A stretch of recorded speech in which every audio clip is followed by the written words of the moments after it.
Praise Lord सबको। आप सब ठीक है, मैं ऐसा आशा करता हूँ और परमेश्वर का धन्यवाद करता हूँ, और वो महान परमेश्वर है। आइए अपने आंखों को बंद करेंगे। Hallelujah, hallelujah, hallelujah. पिता परमेश्वर, तेरी स्तुति हो, तेरी महिमा हो परमेश्वर। हालेलुया, स्तुति धन्यवाद ईश्वर। हालेलुया, परमेश्वर महान है। हालेलुया। प्रभु, आराधना से आप खुश हो जाते हैं, स्तुति करने से खुश हो जाते हैं, इसलिए प्रभु जी हम आपका धन्यवाद करते हैं। प्रभु धन्यवाद धन्यवाद धन्यवाद करते हैं पिता परमेश्वर। प्रभु हालेलुया, स्तुति हो परमेश्वर। हम प्रार्थना करते हैं राजाओं के राजा प्रभु यीशु मसीह, आज के प्रभु जी प्रभु वचन के लिए पिता परमेश्वर आप हमें अगुवाई करें। पिताजी अपने आप को आपके हाथ में, हर एक रुकावट, हर एक प्रभु जी बंधन यीशु के नाम से तोड़ते हैं। प्रभु वचन को समझने के लिए सभी को प्रभु आप सहायता करें। धन्यवाद, प्रार्थना सुनने के लिए यीशु के नाम से मांगते हैं। आमेन, आमेन, आमेन। प्रियो, आपने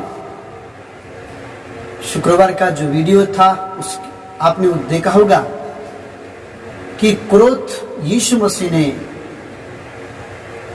क्यों किया और उनका मकसद था, और क्रोध के विषय में उन्होंने हमें क्या सिखाया। अगर किसी ने नहीं देखा होगा तो प्लीज उस वीडियो को आप देखिए। आज उसी विषय पर हम बात करेंगे कि यीशु मसीह उन्होंने जो क्रोध किया और यीशु ने कैसा अपना कैसा उसने व्यवहार किया। तो आज हम और क्रोध के बारे में, उस क्रोध के विषय के बारे में आज और हम सीखेंगे। आइए, जैसे कि आपने सुना है कि वचन में, तो आज हम लोग देखते हैं कि क्रोध के विषय में पौलुस ने हमें क्या बताया। इफिसियों की किताब उसका 5वां अध्याय और 26 वचन हम पढ़ते हैं।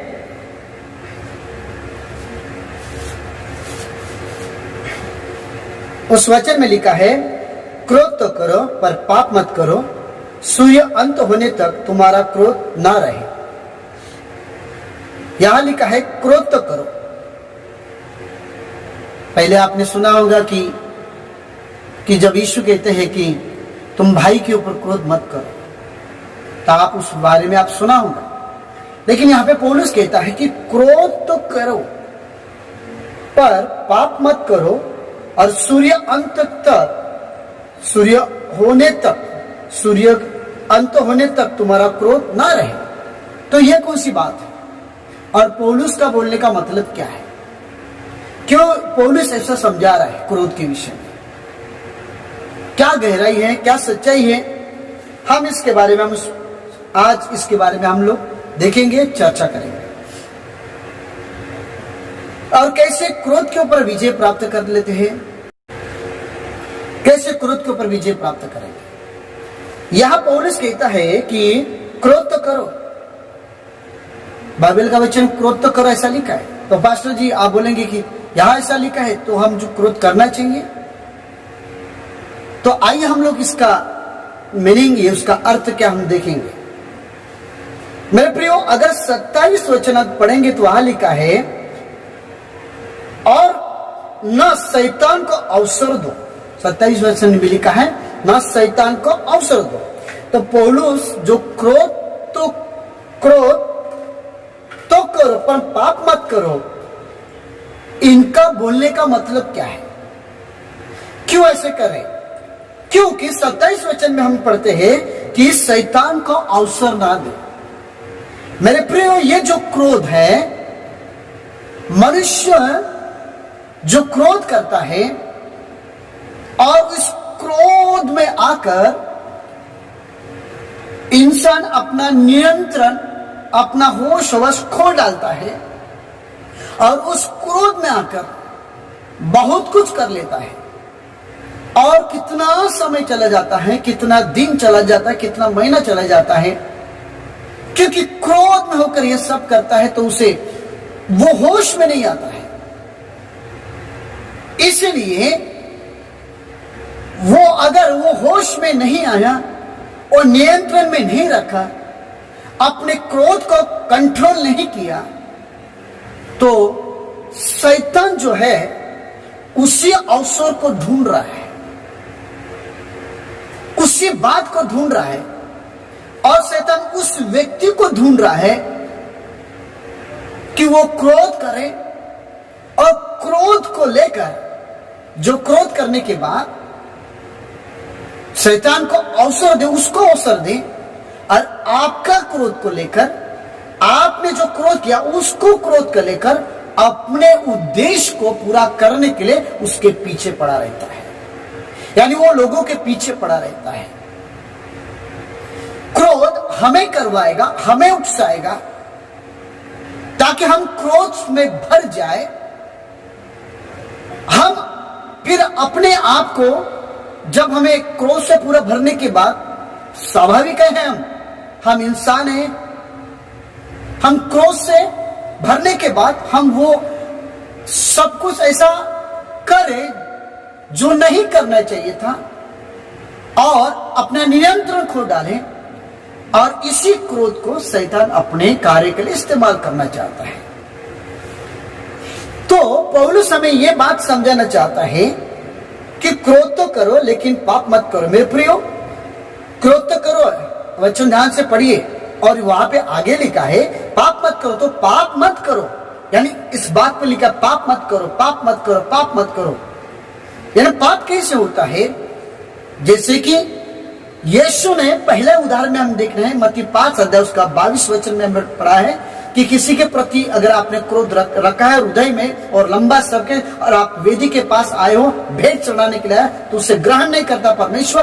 तो पौलुस भी हमें ये बात सिखाना चाहता है, यदि हम लोग अगर एक विश्वासी है, प्रार्थना करने वाले हैं, आराधना करने वाले हैं, पवित्र आत्मा से भरने वाले हैं, तो प्रभु कहता है, यीशु मसीह कहता है, अगर आपने उस क्रोध को लंबा समय तक अगर खींच लिए, तो वो लंबा समय तक आपको खींचने के बाद शैतान उसका गलत इस्तेमाल कर सकता है। यानी आपका क्रोध का उपयोग वो अपने कार्य के लिए इस्तेमाल कर सकता है। उसका कार्य है लोगों की हत्या करना, लोगों की खून करना, लोगों को हत्या करवाना। और जहाँ पे क्रोध है वहां पे परमेश्वर नहीं रहता है। तो क्योंकि शैतान जहाँ रहना रखने के लिए परमेश्वर ने उसको आने वाले दिन वहां पे जो डालने वाला है वो नरक में है, तो वो चाहता है कि इस क्रोध में आकर बहुत कुछ लोग करे, और वो क्रोध में आकर कुछ करने के बाद, क्योंकि क्रोध करने वाला कुछ गलत करेगा तो उसका कार्य, उसका प्रतिफल वो क्रोध में आकर जो हत्या करेगा, तो वो चाहता है यानी वो नरक की लाइन पे जाए। क्योंकि गुस्से में आकर किसी का क्रोध करेगा, गुस्से में आकर किसी को नफरत करेगा, गुस्से में आकर सब कुछ कर सकता है, अपने नियंत्रण खोएगा। तो इसलिए पौलुस ने वहां पे एक सॉल्यूशन दिया है। वो सॉल्यूशन इस बात का है, सूर्य अंत होने तक। इसका मतलब क्या है? लंबा समय तक आप अपने मन में किसी के प्रति क्रोध ना रखें। कैसा होता है?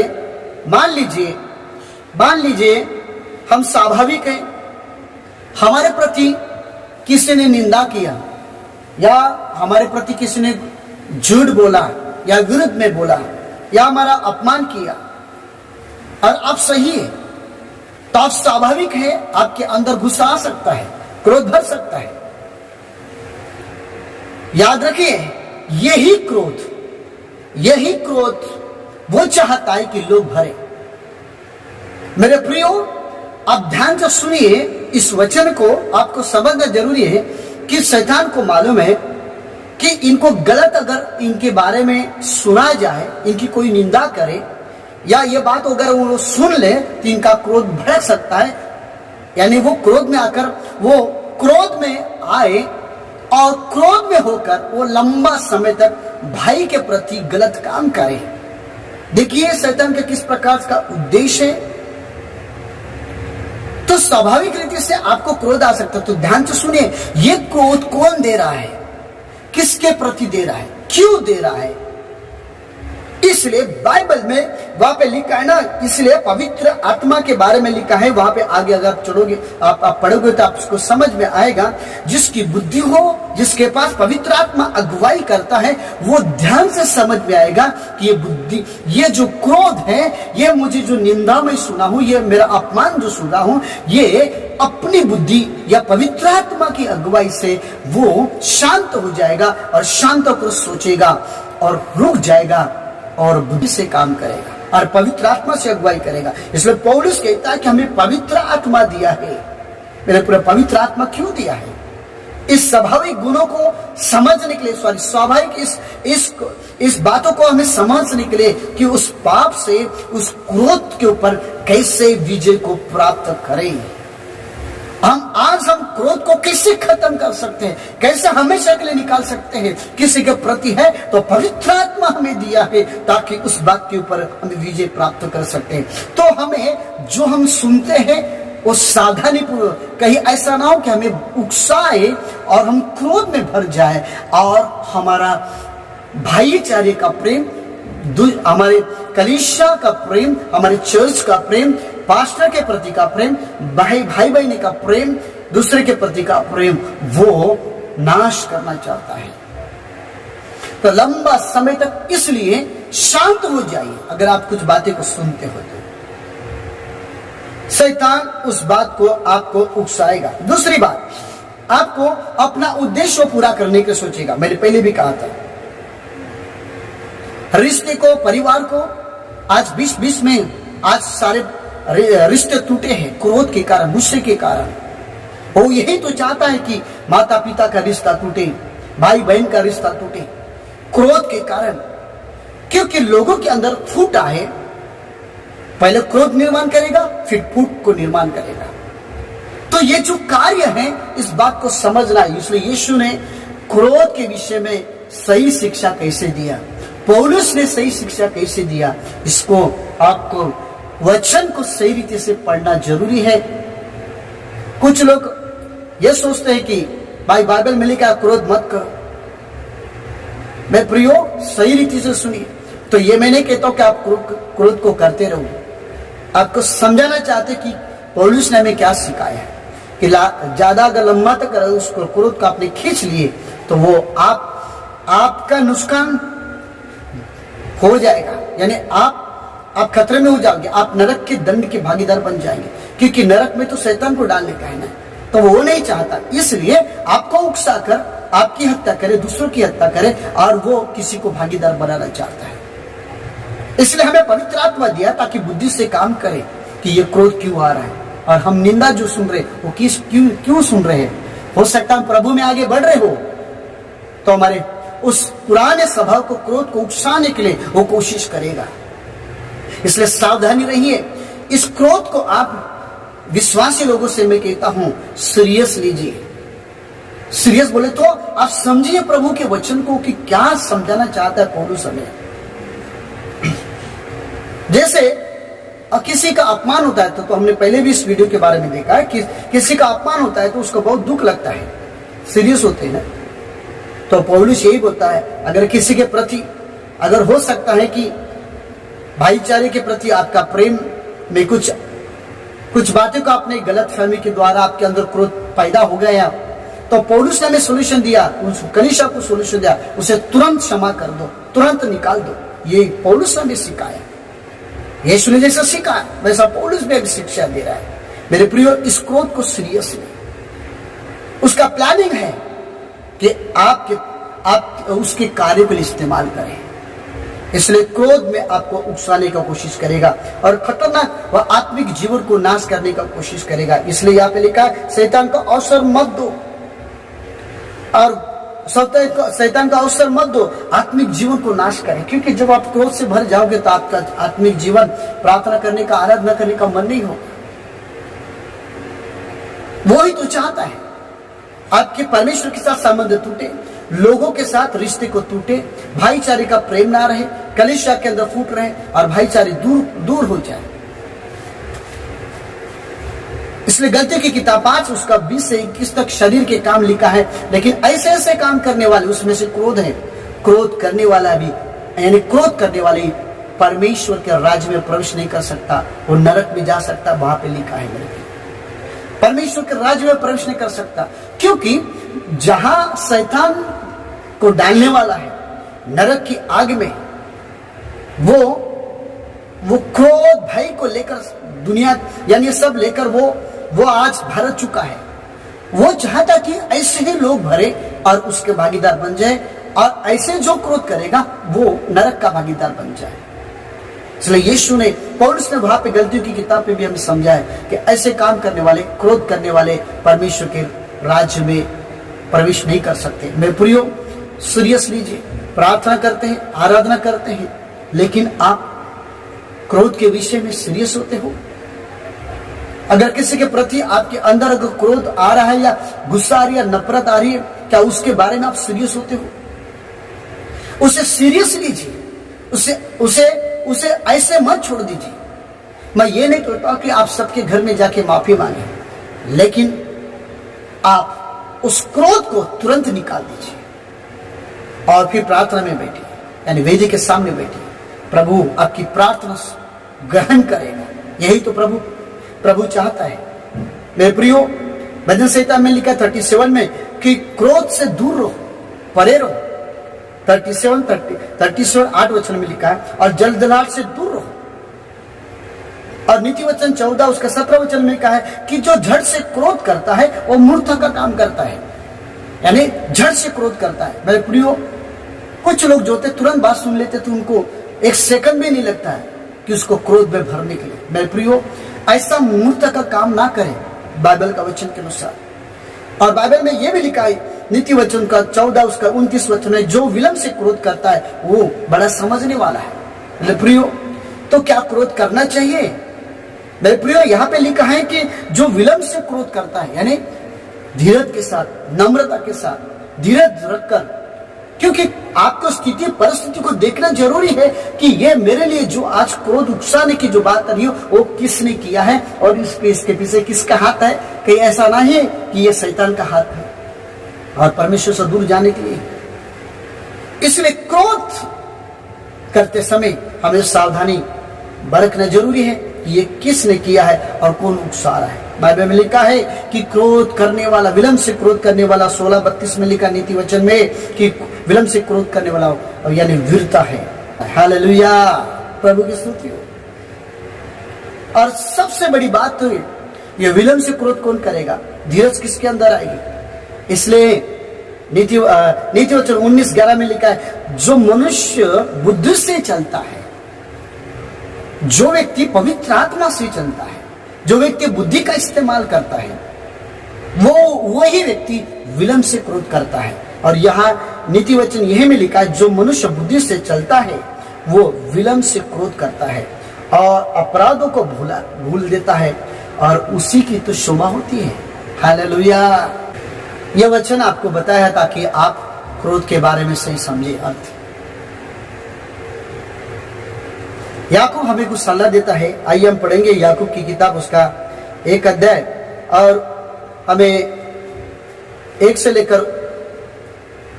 अध्याय उसका 19 से लेकर 20 तक लिखा है। हे मेरे भाइयों, ये बात तुम जान लो कि हर एक मनुष्य सुनने के लिए तत्पर और बोलने में धीमा और क्रोध में धीमा हो। यहाँ पे फिर से धीरे से पढ़ता हूँ कि तुम एक बात को जान लो। कौन सी बात को जान लो?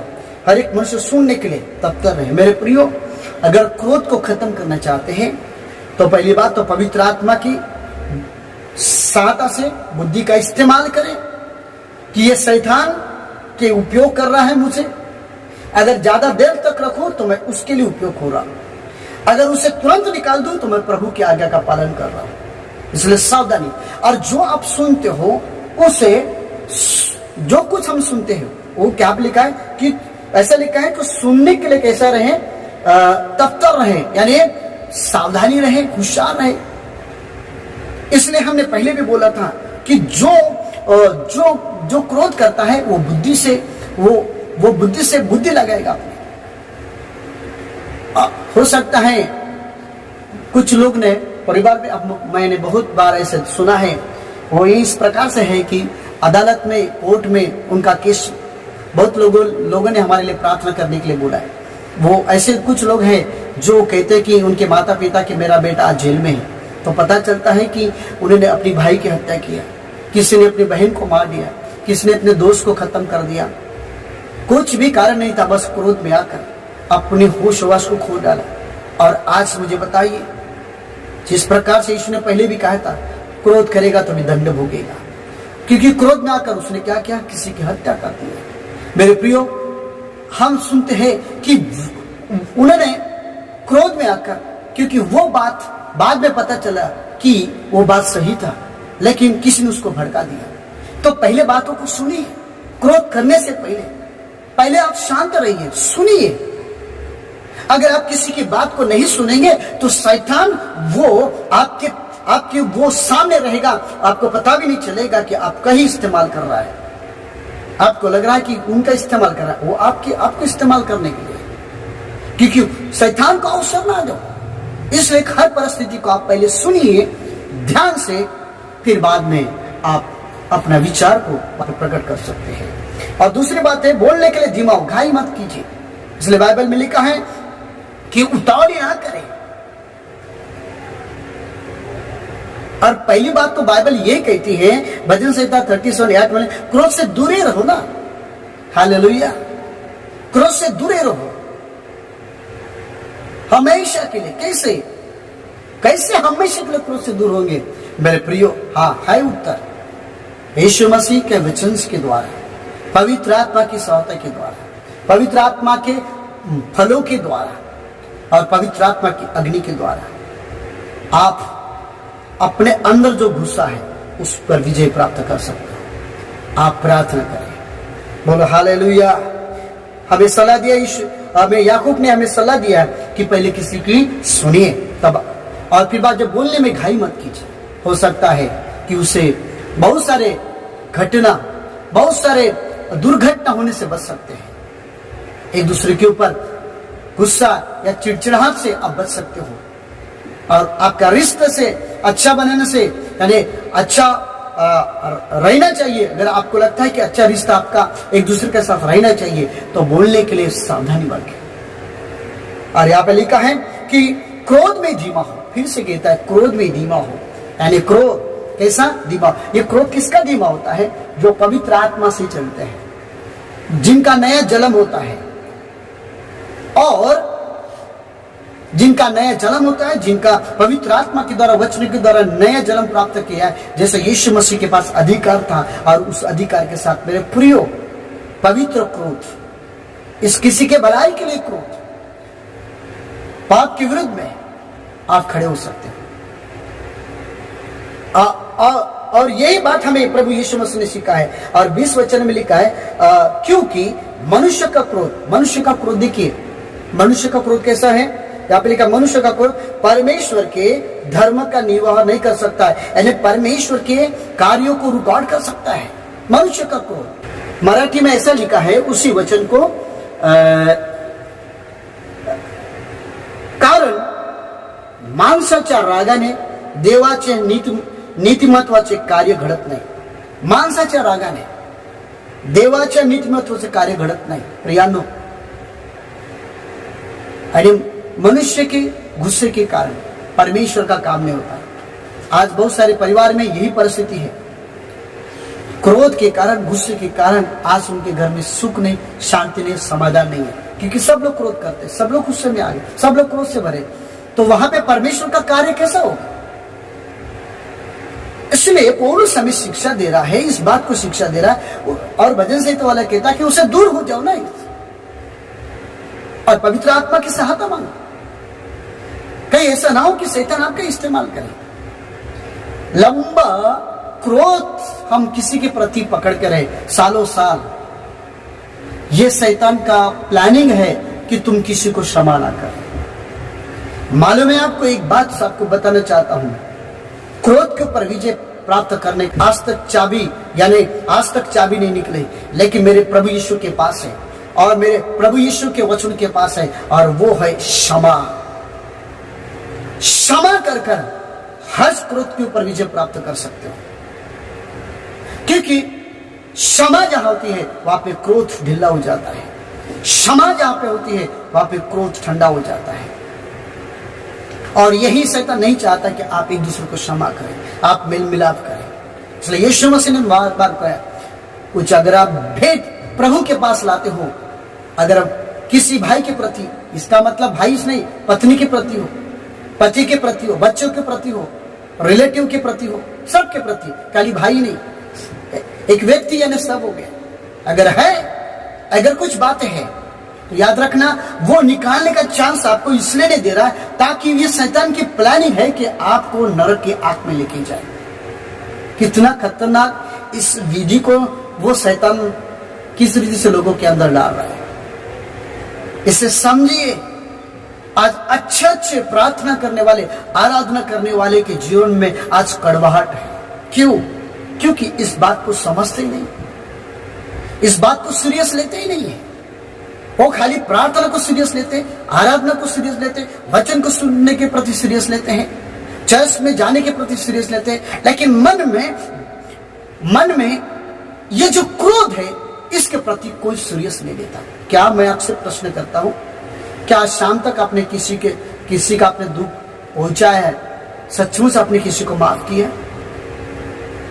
किसी को फिक्र है कि शाम हो रही है, मैं किसी को माफ कर दूं? नहीं।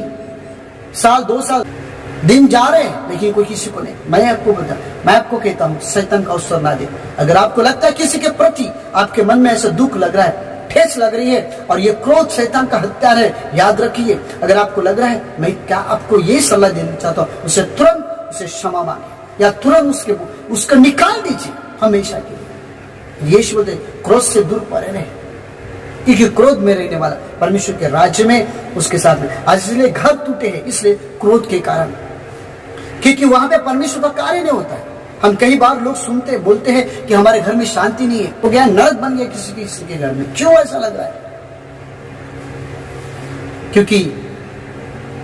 क्योंकि ये जो हथियार शैतान का है। मेरे प्रियो, परमेश्वर आप किस प्रकार से क्रोध कर रहे हैं? मेरे प्रियो, क्रोध पौलुस ने भी कहा, क्रोध तो करो, पाप मत करो। इसका मतलब क्या है कि अगर कोई व्यक्ति परमेश्वर के नियमों का पालन नहीं करता, परमेश्वर को वचनों को उल्लंघन करता है, अगर वो बार बार करता है, तो उसके कार्य के प्रति आप क्रोध कर सकते हो। यानी आप वो कार्य मूर्खता का कर। आज पूरी संसार जो है इतने सारे वचनों के द्वारा लोगों को समझा रहे, पश्चाताप करो, यीशु पे विश्वास करो और यीशु के पास आओ, यीशु से बने रहो। आज कोई सुन रहा है? नहीं सुन रहा है। यानी इसका मतलब है कि लोग जो है मूर्ख नहीं, लेकिन मूर्खता का काम करे, क्योंकि परमेश्वर की आज्ञा का उल्लंघन कर रहे। यही मूर्खता है। और यही यीशु मसीह समझा रहा था उन लोगों को कि तुम जो है प्रभु के नियमों को पालन करने के लिए आप कहते हो, लेकिन जो तुम कार्य कर वो गलत नहीं किया। आज लोग जो कार्य कर रहे हैं वो मूर्खता का कार्य कर रहे हैं, क्योंकि प्रभु की आज्ञा का उल्लंघन कर रहे हैं। यानी इसका मतलब परमेश्वर ने मूर्खता और मूर्ख का ज्ञान देकर उसको नहीं बना, मूर्खता का व्यवहार कर रहे हैं। हो सकता है आपके परिवार में से, आपके घर में कोई व्यक्ति ऐसा काम कर रहा है, गुस्सा कर रहा है, क्रोध कर रहा है, या आपके परिवार में हो सकता है, तो आप उस व्यक्ति को आप नफरत मत कीजिए। क्यों यीशु मसीह ने ऐसा कहा, आपको बताना चाहता हूं। उस व्यक्ति को आप, हो सकता है कि क्या नहीं करना चाहिए, आपको बताना चाहता हूं क्या नहीं करना चाहिए। उस व्यक्ति का अपमान मत कीजिए, उस व्यक्ति का अपमान मत कीजिए। हो सकता है कि वो बहुत क्रोध करता हो या घर में। यही तो प्रभु यीशु मसीह ने सिखाया कि एक व्यक्ति को इतना नीचा करके आप उस व्यक्ति को नजरिया उसे मत दिखिए। हाँ, उसके कार्यों को आप डांट सकते हैं, उसके कार्यों को डांट सकते हैं, लेकिन आप किसी को नीचा मत रखिए। और एक बात है कि समय लगाइए, धीरज रहिए और व्यक्ति को महत्व दीजिए। यीशु ने भी ये किया, पापियों को महत्व दिया, लेकिन उनके कार्यों को, पापों को प्रभु यीशु मसीह ने विरोध किया है। उनको समझाइए कि ये तुम्हारा कार्य गलत है, लेकिन आप क्रोध में होकर, गुस्से में होकर, आप भी क्रोध में होकर अगर आप डांटते हो तो यही बोलता है कि पाप मत करो। इसलिए पौलुस ने कहला पाप मत करो, क्योंकि आपने वही काम किया है। इसलिए किसी को डांटते समय प्रेम के साथ डांटिए। डांट के साथ प्रेम होना जरूरी है।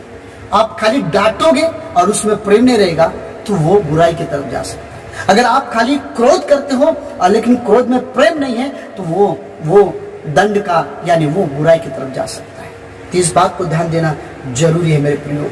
तो इंसान को महत्व दे और हो सके तो इस क्रोध को पूरी रीति से दूर करने की कोशिश करें। मेरे प्रियो, क्या प्रभु का दास क्रोध कर सकता है? क्या एक विश्वास यीशु पे विश्वास करने वाला क्रोध कर सकता है?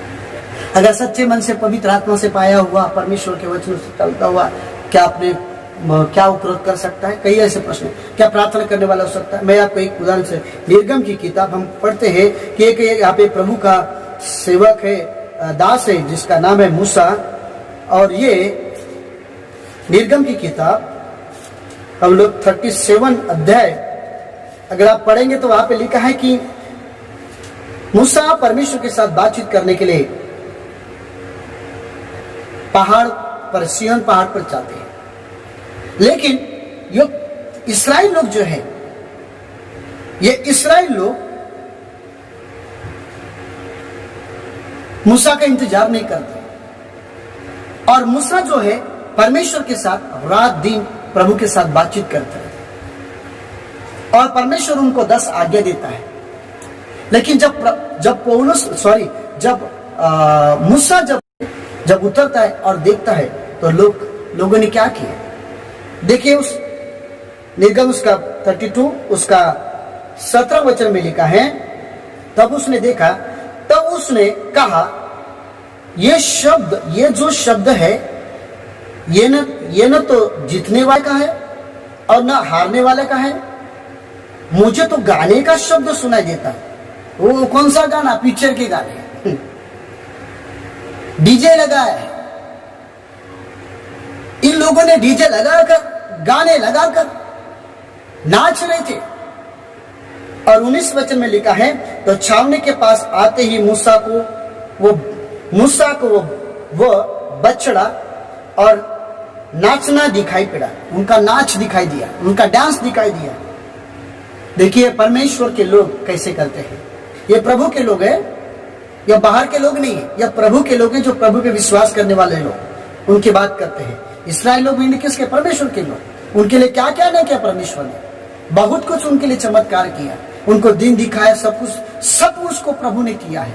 इसलिए परमेश्वर के ये लोग हैं।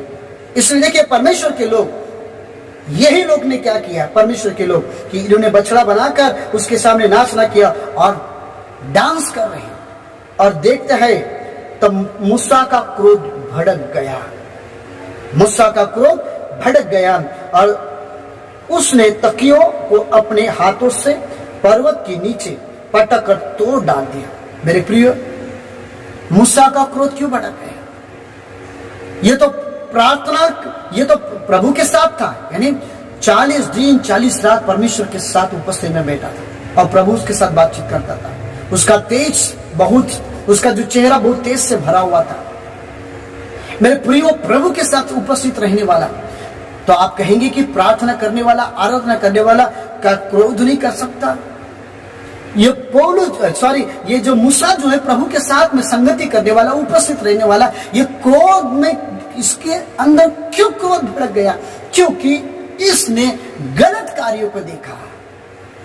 और यही तो यीशु ने ही कहा कि मंदिर में देखा कि गलत कार्य कर रहे हैं, शास्त्री पुरुष ने गलत व्यवहार कर रहे हैं, एक लोगों को इतना नीचा करके उसे क्रोध में रखा है। मेरे प्रियो, यदि हम प्रभु के सेवक हैं, अगर आप जो कार्य कर रहे हैं और वो परमेश्वर के विरुद्ध में है और वो देखने के बाद में आपको बोलेंगे शाबाश, ऐसा कौन सा प्रभु का दास इस धरती का कोई कह सकता? शाबाश, अच्छा कर रहे हैं, आप प्रार्थना नहीं कर रहे, बहुत अच्छा कर रहे, आप पिक्चर देख रहे, बहुत अच्छा कर रहे, आप डीजे लगा कर मूर्ति के सामने डांस कर रहे हो, अलग अलग आप गलत काम कर रहे हो, बहुत अच्छी बात है, आप बुरा देख रहे हो, बहुत अच्छा। कौन कहेगा? क्या आपको गुस्सा नहीं आएगा? तो गलत काम करने वाले के प्रति भलाई के लिए यह प्रभु का दास गुस्सा कर सकता है।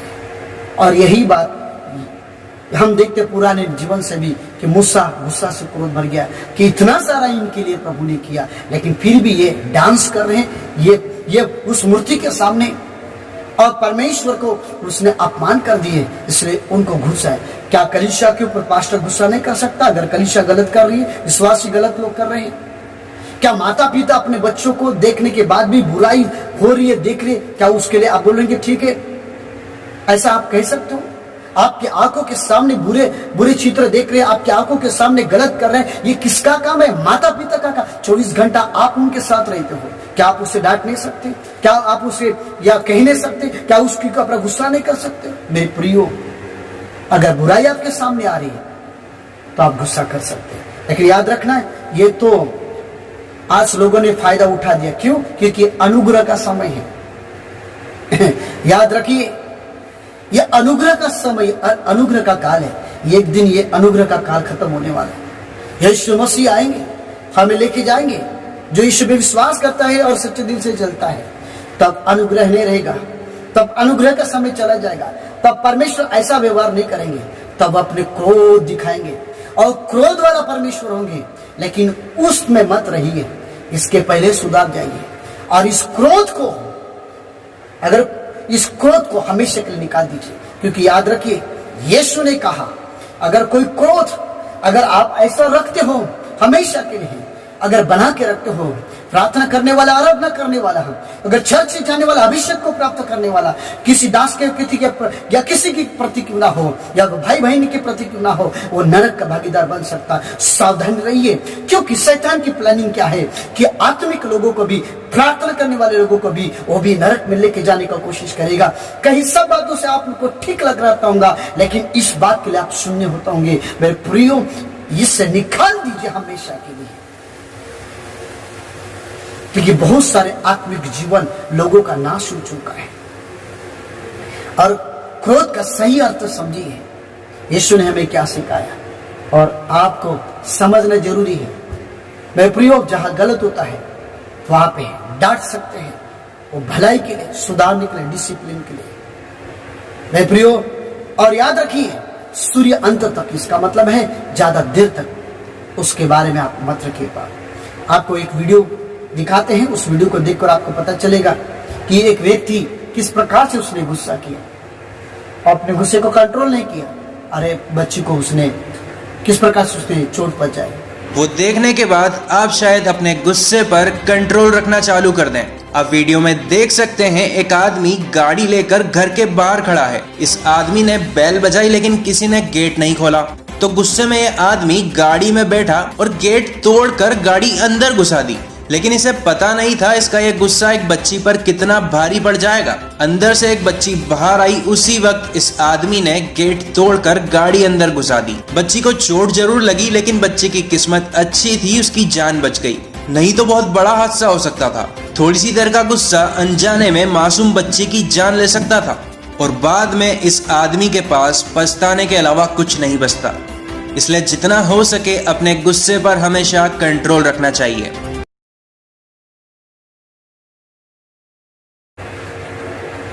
जैसे कि आपने उस वीडियो को देखा और बाद में आपको पता चलता है कि ऐसा नहीं करना चाहिए। मेरे प्रियो, इसका एक ही मकसद था कि उसने क्रोध में आकर, गुस्से में आकर अपने आप को नियंत्रण खो डाला और उसने धीरज नहीं रखा, अपने आप को, अपने दिमाग पर उसने कंट्रोल नहीं किया और इसलिए वो हादसा हो गया।